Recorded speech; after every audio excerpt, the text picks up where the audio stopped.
சுகாதாரத்துறை அமைச்சர் திரு மா சுப்பிரமணியம் நேற்று ஒரு பத்திரிகை குறிப்பு ஒன்றை வெளியிட்டிருப்பதாக செய்திகள் வந்திருக்கின்றன. அதிலே அவர் அண்ணா பல்கலைக்கழகத்திலே அந்த பாலியல் அத்துமீறல் வழக்கிலே குற்றம் சாட்டப்பட்ட குற்றவாளி ஞானசேகரனுக்கும் தனக்கும் எந்தவிதமான தொடர்பும் இல்லை என்று திட்டவட்டமாக தெரிவித்திருக்கிறார். இந்த விஷயத்தில் தமிழக பாஜக தலைவர் அண்ணாமலை பெரிய ஒரு சர்ச்சையை கிளப்பியிருக்கிறார் என்பது எல்லோரும் அறிந்தேன். குறிப்பாக இப்பொழுது தண்டனை கொடுக்கப்பட்டு சிறையில் அடைக்கப்பட்டிருக்கும் ஞானசேகரனுடைய சிடிஆர் கால் டேட்டா ரெக்கார்ட்ஸ், அவருடைய தொலைபேசி அழைப்பு விவரங்கள் தன்னிடம் இருப்பதாகவும் அவற்றை தக்க நேரத்தில் வெளியிடுவேன் என்றும் சொல்லியிருக்கிறார் அண்ணாமலை. தமிழக அரசு இந்த வழக்கிலே ஒழுங்காக நடவடிக்கை எடுக்கவில்லை என்று சொன்னால் மேலும் விவரங்களை வெளியிடுவதாக அண்ணாமலை சொல்லியிருக்கிறார். அண்ணாமலை குற்றம் சாட்டும் நபர் ஒருவேளை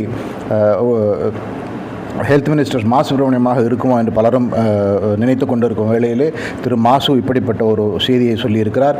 எந்த அளவுக்கு அவருடைய கிரெடிபிலிட்டி இதிலே பாதிக்கப்பட்டிருக்கிறது என்பதை பொறுத்திருந்து பார்க்க வேண்டும்.